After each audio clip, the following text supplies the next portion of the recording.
Assalamualaikum warahmatullahi wabarakatuh. Saya jelaskan dulu liku-liku bagaimana saya ketemu Gus Dur awal. Ada hubungannya semua.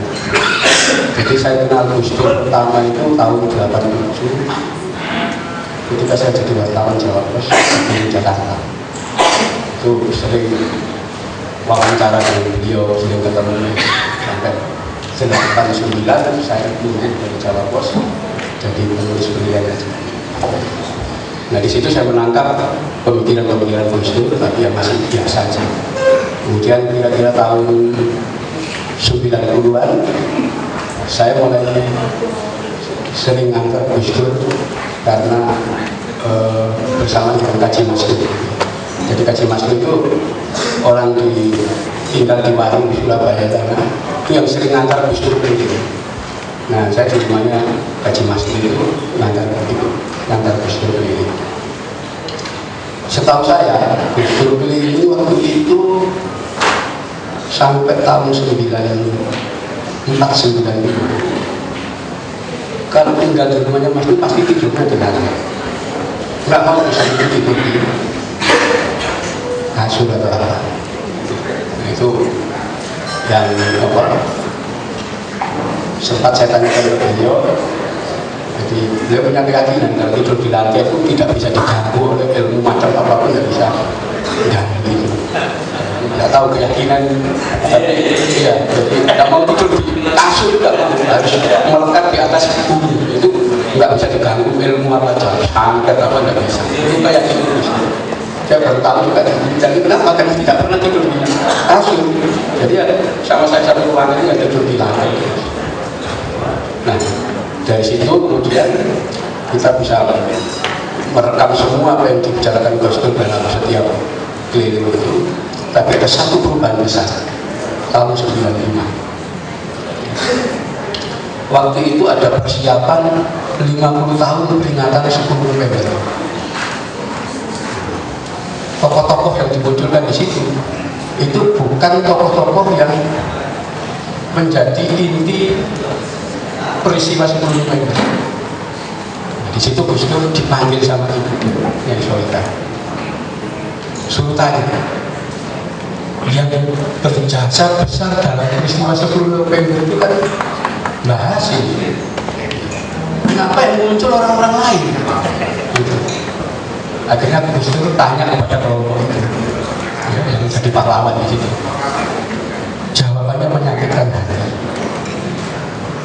Katanya gini, sepanjang sejarah itu selalu terjadi peristiwa yang berulang, di mana orang yang pintar itu selalu menjadi pemenang dan orang yang bodoh itu selalu jadi orang yang kalah.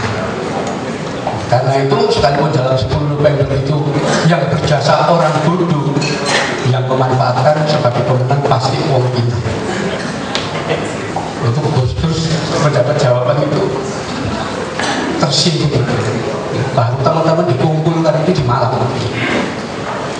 diberitahu sejak kita merdeka itu sudah ada pandangan mainstream stigma bahwa orang warga negara Indonesia itu terbagi dari 3 lapisan masyarakat: atas, tengah, bawah. Yang atas ini adalah masyarakat yang pintar dan memiliki latar pendidikan. Yang kedua, masyarakat yang biasa saja, setengah pintar, tapi dia berpendidikan. Yang bawah, masyarakat bodoh yang tidak berpendidikan. Itu begitu cara pandang mereka. Nah, dari 3 lapisan itu dibagi menjadi 2. Kalangan atas 2, kalangan tengah 2, kalangan bawah 2. Yang atas kalangan terpelajar yang berpendidikan pinter ini, kalau agamanya ketat, itu pasti mau masuk. Kalau agamanya longgar, PSI. Orang yang setengah pinter tapi berpendidikan, kalau agamanya ketat, itu pasti Muhammadiyah. Kalau agamanya longgar, PNI. Yang bawah masyarakat yang tidak berpendidikan dan bodoh, kalau agamanya ketat, NU. Kalau agamanya longgar, PKI. Itu saya banyak begitu. Begitu ya, benar. Nah, sejak itu Gus Dur ngomong, stigma itu ternyata sampai sekarang. Kemarin saya tanya itu peristiwa 10 November, karena orang-orang dari golongan pintar inilah yang memanfaatkan kemenangan yang dulu yang korban orang bodoh, NU. Kan jangan sampai kita dianggap bodoh lagi oleh kelompok. Sejak itu teman dikumpulkan, sering ketemu, kita itu diajak ngomong langsung tentang teori-teori pemikiran sosial. Kita dikenalkan teori struktural fungsional, ini pemikiran Durkheim, pemikiran Robert Milton, pemikiran Vital Carson, Adam Smith, sampai yang neo fungsional, golongan Jeffrey Alexander, diajari kita itu. Nah, ini ada lagi pemikiran musuhnya kelompok-kelompok struktural fungsional, yaitu kelompok struktural politik. Ya, mulai pemikiran Karl Marx, Friedrich Engels, Lenin, itu semua sampai neo-Marxis, golongan Adorno, Herbert Marcuse, George Lucas, sama Antonio Gramsci, semua diajarkan. Jadi sampai harus tahu semua itu setiap kali pertemuan pasti ada topik. Sampai tentang pemikiran yang berkaitan dengan psikologi politik, psikologi massa. Ya, jadi mulai teorinya Anton Pavlov sampai teori fisiologinya Lambrusio dan seterusnya diajarkan semua. Itu politik, nanti berkaitan dengan politik. Nah, setelah kita paham semua aliran pemikiran itu, tahu-tahu kita dikumpulkan lagi oleh Gus Dur. Ditanya, bagaimana sudah paham? Paham terus, hebat itu. Tahu-tahu Gus Dur ngomong, sekalipun semua itu hebat, tapi tidak bisa diaplikasikan di Indonesia. Wah, jembetai lagi. Jadi sekalipun itu hebat, tapi tidak bisa diterapkan di Indonesia, tidak bisa. Kenapa? Kenyataannya semua gagal. Teori struktural konflik itu sudah diterapkan, usaha dicoba di sini tahun 26 itu gagal. 48 gagal, sampai 65 gagal. Ya. Teori struktural fungsional, liberalisme dan seterusnya diusahakan pemberontakan PRRI Perwesta, gagal semua, gagal. Nah terus yang betul yang mana? Saya tidak tahu dari mana Gus Dur informasi. Tahu-tahu saya diberi tugas, tolong akan pelajari masalah yang ditinggalkan dalam proses bina negara mulai zaman Jokowi sampai zaman Wajib. Saya tidak tahu Gus Dur dapat informasi banyak dari mana. Kalau di keluarga saya itu masih nyimpen naskah-naskah mulai zaman Jokowi sampai zaman Wajib. Nggak ngerti karena nggak ada orang tahu. Tapi saya diberi tugas itu. Terutama dalam bina negara itu ada yang namanya etika pemerintahan. Saya katakan begitu sekolah. Namanya kitab Niti Praja, untuk tata praja. Ada etikanya orang aja pemerintah. Ini ada Paniti Sastra, ya, sampai Niti Suci, Saluran Kala, itu semua berkaitan dengan tatanan sosial semua memang ada, termasuk Wali Songo itu mewarisi ketika Majapahit itu Wali Songo yang maju kemudian mengubah konsep masyarakat. Itulah keberhasilan teori sosial yang dijalankan Wali Songo, bukan teorinya Karl Marx, bukan teorinya bukan teorinya Patton. Ya, sampai sekarang itu kalau dipelajari itu yang saya pelajari tiap hari, dan akhirnya saya temukan memang perubahan sosial dari Majapahit ke Islam itu ya tidak ada konflik, tidak ada konflik kecuali konflik keluarga, ya, ketika rebutan kekuasaan sampai sekarang keluarga itu gegeran sampai sekarang. Itu ciri Majapahit sama seperti itu sampai zaman Wali Songo. Saya Mas Agus, Gus Dur itu kan dianggap salah satu figur yang mampu mempengaruhi pemikiran Kiai-Kiai NU ya, terutama di pedesaan. Dari pemikiran yang tertutup, eksklusif menjadi terbuka, kemudian menjadi moderat, menjadi inklusif. Bisa nggak diukur sejauh mana sih pengaruhnya Gus Dur ke lingkungan NU itu? ya, jadi ini Gus Dur itu seringkali mengumpulkan santri-santri senior, kemudian diajak berpikir, diberikan masukan-masukan teori-teori sosial yang ada itu bagaimana nanti fenomena itu terjadi dan bagaimana kita mensikapi. Dari santri-santri senior ini kan orang-orang ini kan kepercayaan dia. Kiai tidak langsung dari Gus Dur, tapi dapat masukan dari santri senior. Setelah itu baru Gus Dur datang. Praktis ketika Gus Dur ngomong, Kiai ini sudah paham. Disitulah Meskipun banyak benturan-benturan ya, Kiai sepuh ya. Jadi memang cara berpikir Gus Dur itu metropolis. Sementara Kiai kan di desa itu tidak banyak paham tentang perubahan-perubahan. Jadi di situ Gus Dur akhirnya mengidentifikasikan bahwa kalau mau bersikap dakwah ya seperti Wali Songo. Islam yang dikatakan kalau dakwah itu tangan-tangan bawa Quran, tangan kiri bawa pedang, itu tak pernah terjadi. Kenapa? Ya mereka langsung dibumikan. Jadi zaman Wali Songo itu tidak pernah ada misalnya penjelasan bahwa para wali itu pengikut aswaja, nggak ada, nggak pernah.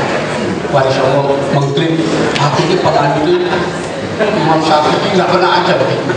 Wali Songo cuma ngajarkan kayak Sunan Derajat itu wene mangan mungkang kanting, silakan orang yang kelapa. Wene kan mungkang itu beritokat orang yang diajarkan begitu moral. Wene mungkang kelak. Dari ajaran Wali Songo yang pernah saya saksikan sampai tahun 70 ketika saya dalam sekolah. Di jalan-jalan besar di kota Surabaya, di depan rumah-rumah besar itu masih ada kendi. Mungkin ajaran wali, jadi orang haus itu nggak perlu keluar uang untuk beli, harus minum, bisa. Jadi moralitas itu. Nah Gus Dur rupanya terinspirasi, nggak bisa Islam di sana yang di Timur Tengah, Islam itu bisa yang dijalankan Wali Songo. Kenapa? Karena Wali Songo itu ketika berkembang di sini kan orang-orang pribumi semua. Dan itu naskah Wali Songo tidak ada yang ditulis dalam tulisan Arab kayak begitu, nggak ada. Semua ditulis dalam tulisan Jawa. Semua dalam bentuk tembang Jawa. Tidak ada satu pun ya, naskah dari Wali Songo yang ditulis dalam tulisan Arab. Semua tulisan Jawa. Itu faktanya begitu. Jadi bahkan sebutan untuk Allah itu tidak saya temukan pada naskah tinggalan Demak sampai Pajak, nggak ada. Ya. Nyebut yang Maha Kuasa itu dengan sebutan Sang Hyang Widi, Sang Hyang Tunggal, Sang Hyang Menang, Sang Hyang Manon. Ya. Itu Asmaul Husna, tapi dalam bahasa Jawa. Jadi sebutan Allah itu baru muncul zaman Pajak. Di dalam masyarakat Jawa itu tidak ada istilah kalah, tidak ada. Jadi di Jawa itu kalau orang bertarung menang atau mati, kalah itu tidak ada. Nah, disitulah Wali Songo kemudian mengajarkan kata-kata baru. Kalau lagi konflik, pilih jalan yang terbaik, yaitu ngalah. Ngalah ini bukan diambil dari kata-kata kalah, karena nggak ada istilah kalah itu, nggak ada. Ngalah ini sebutan bentukan baru. Bahasa Jawa itu kata depan ngo itu artinya menuju. Ngalas menuju alas, ngawang menuju awang. Ngalah menuju Gusti Allah. Itu sebutan baru. Sebutan baru. Kalau itu nggak pernah. Kalah itu nggak ada. Memang jika buka kamu sendiri tulis folder itu agak lengkap itu. Nggak ada kata kalah itu memang nggak ada istilah. Ya, akhirnya dikenalkan kata-kata sabar. Itu bahasa Arab. Bahasa Jawa nggak ada kata-kata ikhlas, kata-kata selamat itu dari bahasa Arab semua di Jawa kan. Jadi memang di situ. Nah disitulah wali-wali itu mengetahui sebetulnya bahwa agama yang dianut orang Jawa dulu mayoritas itu bukan agama Hindu dan Buddha. Hindu dan Buddha itu ternyata dianut golongan Gusti yang tinggal di dalam keraton. Masyarakat di luar keraton agamanya bukan Hindu, bukan Buddha, tapi agama Kapitayan. Agama Kapitayan ini yang oleh orang-orang Belanda disebut dengan istilah animisme dinamisme. Itu faktanya. Orang masih sesaji di mata air, sesaji di air terjun, di gua di mana-mana. Itu agama Kapitayan. Itu yang sudah saya konsultasikan dengan Gus Dur, ternyata agamanya ini Gus. Aturan-aturannya banyak yang mirip dengan Islam. Wali Songo akhirnya mengatakan Islam harus kita sebarkan lewat agama Kapitayan. Semua istilahnya istilah Kapitayan. Islam menyembah Tuhan tidak dengan sholat, tapi sembah Hyang, menyembah Hyang. Istilah itu. Ibadat tidak makan pagi sampai sore bukan saum, tapi upawasa. Dari kata-kata upawasa, puasa. Jadi tempat untuk salat sembahyang bukan di masjid atau musola. Ya, orang Kapitayan ini tempat ibadahnya namanya sanggar. Wali Songo mengatakan sembahyang yang melanggar. Cuma yang perlu kata sedikit aja dari sanggar ke langgar. Disitulah dari kamus bahasa Arab langgar itu bosok ya, termasuk santri, pesantren total semua memang. Jadi di sini perubahan ini terjadi abad 17 1760 terusan Suez dibuka, kapal Belanda mulai lewat Laut Merah. Disitulah jumlah jamaah haji mulai meningkat dan kitab-kitab dari Timur Tengah mulai masuk ke pesantren, mulai terjadi pembelajaran bahasa Arab, munculnya tulisan Arab pek, tulisan Jawa pelan-pelan ditinggal. Tapi di pedalaman pesantren-pesantren masih mempertahankan tulisan Jawa. Termasuk lewat Siko itu masih Islam Jawa. Nah ini harus dikembali lagi. Nah ternyata dengan menguatnya pengaruh dari Timur Tengah ini yang muncul pendidikan pesantren sudah berubah. Kalau sebelumnya fiqh siasa ini diajarkan, ilmu politik diajarkan, filsafat diajarkan, ilmu falak diajarkan, mantek, ilmu logika diajarkan dalam Wali Songo, semua diajarkan. Pokoknya yang berkaitan dengan kehidupan. Itu sebabnya Raden Patah setelah lulus dari Ngapel bisa bikin konsep negara dan makna, bisa. Hukumnya bagaimana bisa. Begitu pengaruh Timur Tengah abad 17 masuk di sini, orientasi cuma fikih. Islam aja. Disitulah terjadi kemerosotan sampai ya dikuasai Belanda, disertai Aspek. Di situ kemudian kita malah fakir. Ya baik, Agus. Jadi kalau ngobrol sama Pak Agus Sujoto ini kan cukup 1 jam berarti. Beliau ini antropolog, selalu yang teliti tentang Islam, tentang pesantren, jamaah dan Islam dan sebagainya. Nanti kita minta waktu lagi beliau untuk bicara lebih detail tentang hasil-hasil